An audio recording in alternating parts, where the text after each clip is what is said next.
Assalamualaikum warahmatullahi wabarakatuh. Di video sebelumnya kita sudah menambahkan application group. Di sini ada product management dan juga user management. Dan ini juga bisa collapsible. Kita bisa klik, kemudian kita bisa tampilkan juga. Kemudian di sini kita juga sudah berhasil menambahkan 5 kolom yang sebelumnya kita tambahkan, yaitu ada brand ID, kemudian kategori ID, subkategori ID, dan juga dua kondisi yaitu is active dan juga in stock. Sekarang kita akan coba untuk menampilkan data dari brand. Sekarang kita kembali ke Visual Studio Code. Di sini kita masuk pada bagian Product Resource.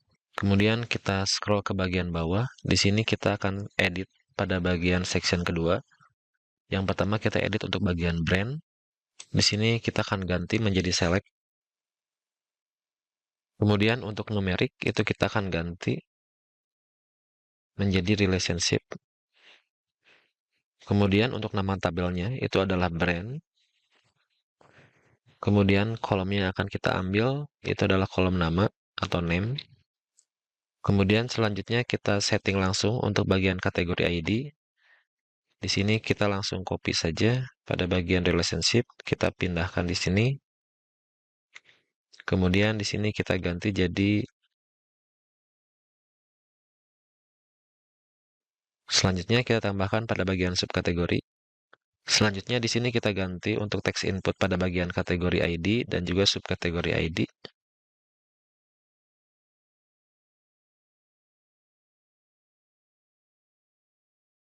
Oke, kita simpan, kemudian kita cek di browser. Di sini kita refresh. Di sini kita menemukan notifikasi error. Kita kembali ke Visual Studio Code. Di sini kita akan hapus untuk defaultnya.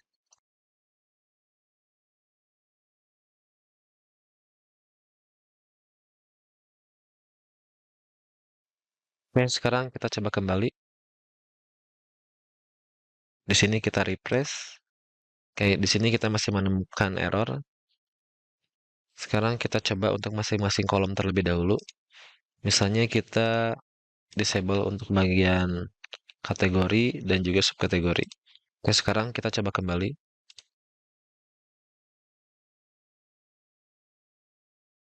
Oke, kita coba untuk bagian brand. Di sini sudah muncul brand. Kemudian kita akan coba untuk menampilkan kategori. Kita kembali ke Visual Studio Code. Kemudian kita aktifkan kembali untuk kategori. Di sini kita hapus, kita simpan. Kemudian sekarang kita akan coba. Di sini kita refresh.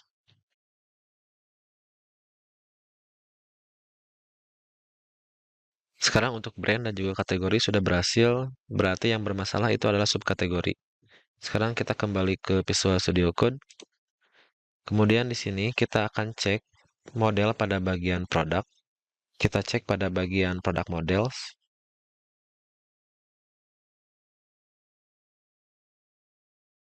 Di sini untuk nama relasinya kita gunakan sub underscore kategori. Sedangkan di sini untuk subkategori itu tidak menggunakan underscore. Kita kembali ke produk model, kemudian di sini kita akan ganti subkategorinya, kita hapus underscore-nya, kita simpan. Kemudian di sini kita aktifkan kembali.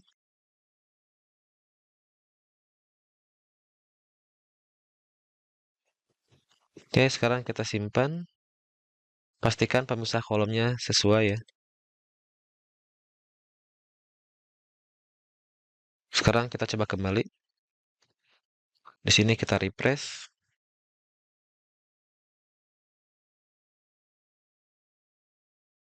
Oke, sekarang untuk ketiga kolom ini sudah berfungsi untuk brand, kategori, dan juga subkategori.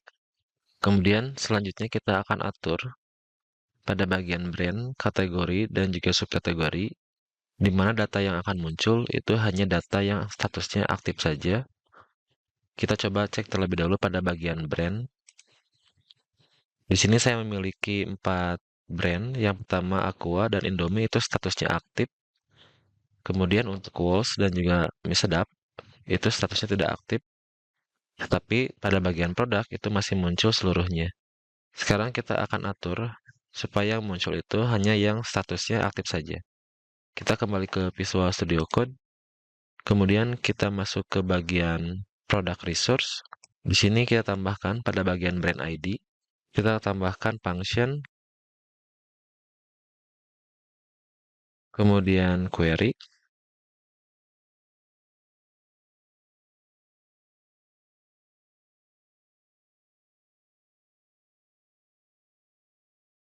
kemudian nama kolomnya itu adalah isActive. Kemudian untuk nilainya itu adalah true. Oke, sekarang kita coba kembali ke browser. Seharusnya yang akan muncul itu hanya Aqua dari Indomie saja. Kita coba cek di produk.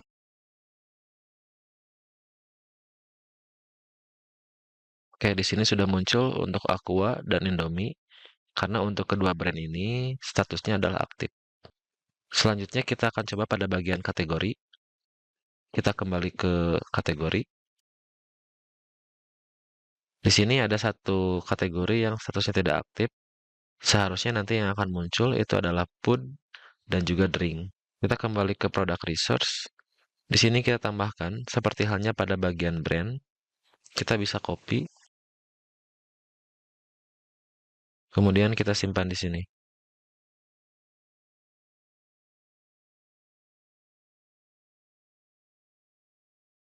Di sini kita hapus satu penutupnya.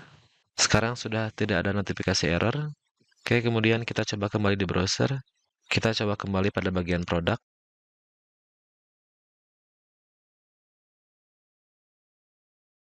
Oke, sekarang hanya muncul untuk drink dan food saja. Oke, kemudian pada bagian subkategori, saya hanya ingin muncul data sesuai dengan kategori yang telah kita pilih. Jadi misalnya kita coba refresh dulu. Sekarang kita bisa memilih subkategori, walaupun kategorinya belum dipilih. Kita akan coba untuk membuat subkategori itu bisa dipilih setelah kategori dipilih terlebih dahulu. Jadi ketika kategori tidak dipilih, subkategori tidak akan bisa diisi atau dipilih. Kita kembali ke Visual Studio Code. Pada bagian subkategori ID, di sini kita ganti untuk relationship. Kita ganti menjadi option. Kemudian di sini kita buat function. Di sini kita gunakan get. Kemudian di sini kita buat fungsi baru. Misalnya kita beri nama kategori ID. Kemudian di sini kita panggil lagi get-nya, get. Kemudian kita ambil kategori ID. Kita tutup di sini. Kemudian di sini kita tambahkan kondisi jika tidak ada kategori ID. Di sini kita tambahkan tanda seru. Kemudian kita return array kosong.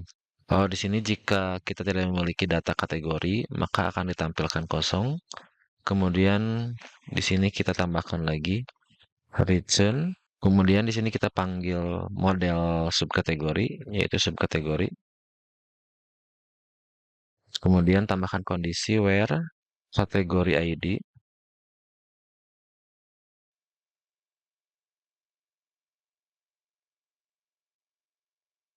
Kemudian di sini kita tambahkan.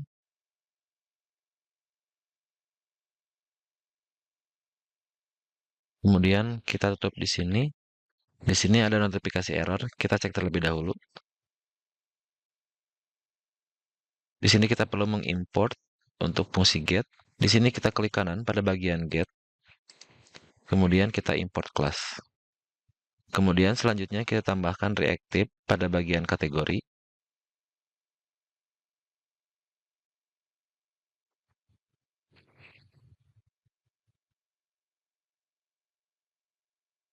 Kemudian kita tambahkan juga disable. Kemudian function kita gunakan callable. Kemudian $get. Kemudian di sini kita tambahkan $get. Kemudian di sini tambahkan juga kategori ID.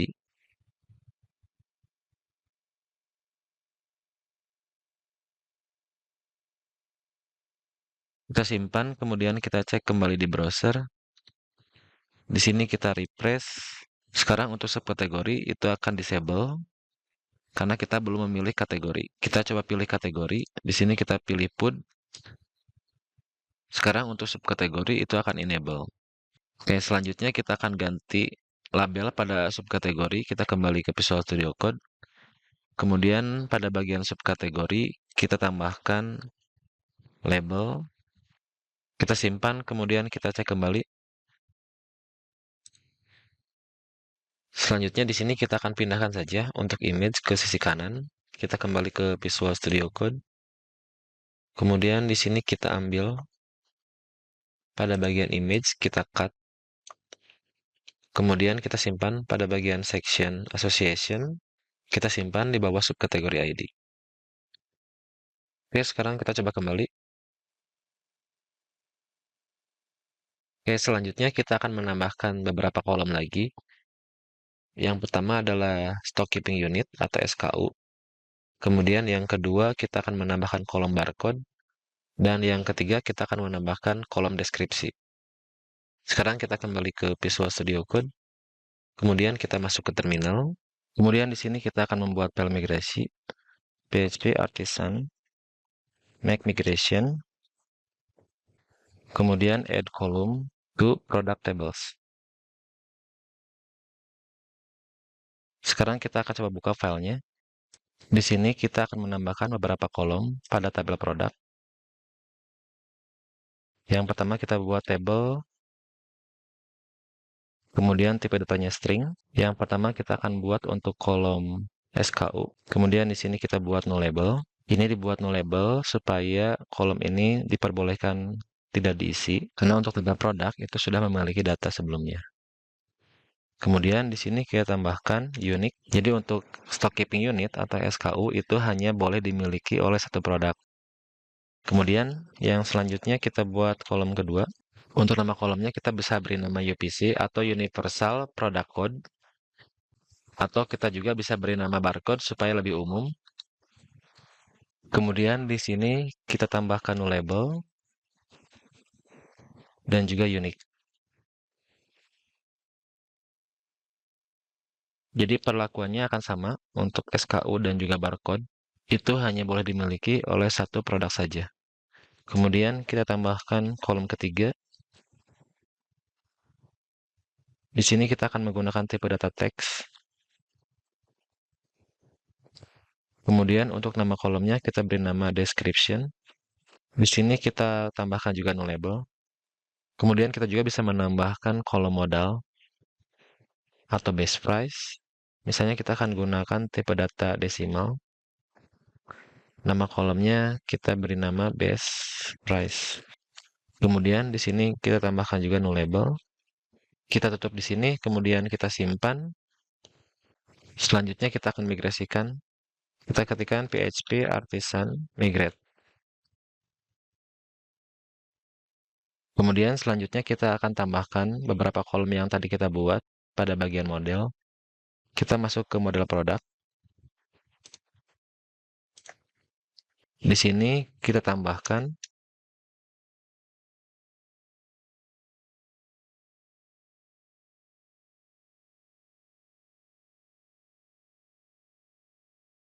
kita simpan, kemudian kita akan masuk ke product resource.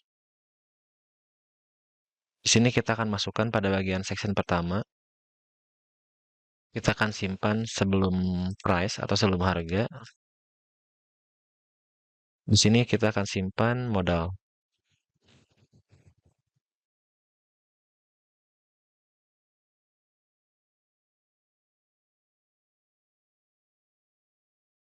Kemudian selanjutnya kita tambahkan setelah stok.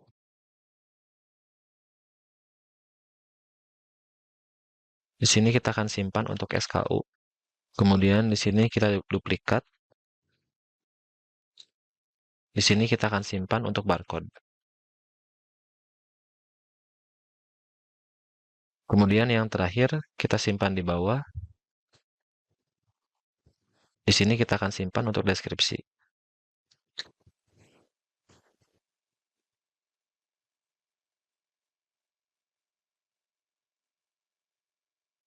Di sini ada notifikasi error. Di sini saya salah menutup. Kita gunakan koma.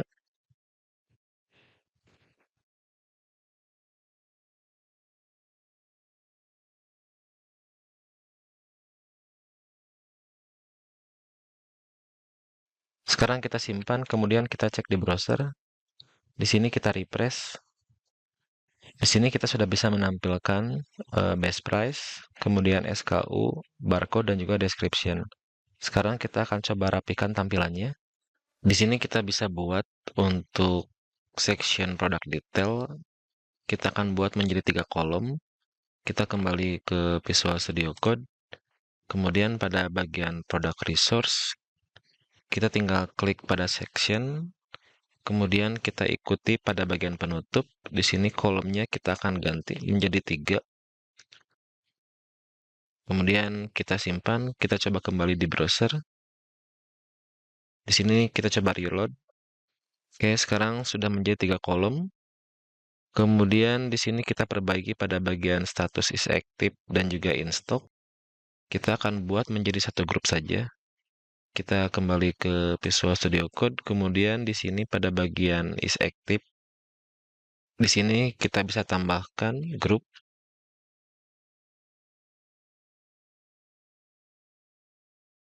Kemudian kita cut untuk in stock dan juga is active.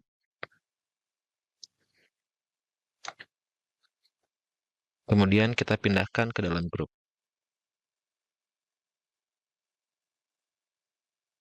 Oke, sekarang kita cek terlebih dahulu. Kita reload kembali. Kemudian selanjutnya kita akan ubah untuk description. Kita akan buat kolomnya menjadi full seperti halnya pada kolom nama. Kita kembali ke Visual Studio Code. Kemudian di sini pada bagian description, di sini kita tambahkan kolom spanspo. Kemudian di sini kita bisa ganti juga untuk teks inputnya, kita ganti menjadi rich editor. Kita simpan, kemudian kita bisa reload di browser. Di sini kita reload. Untuk video kali ini kita akan cukupkan sampai di sini. Kita akan coba perbaiki atau kita kembangkan di video berikutnya. Jika kalian berhasil, seperti biasa, silakan sertakan nama, kemudian jurusan, dan juga asal sekolah kalian. Sampai ketemu di video berikutnya. Assalamualaikum warahmatullahi wabarakatuh.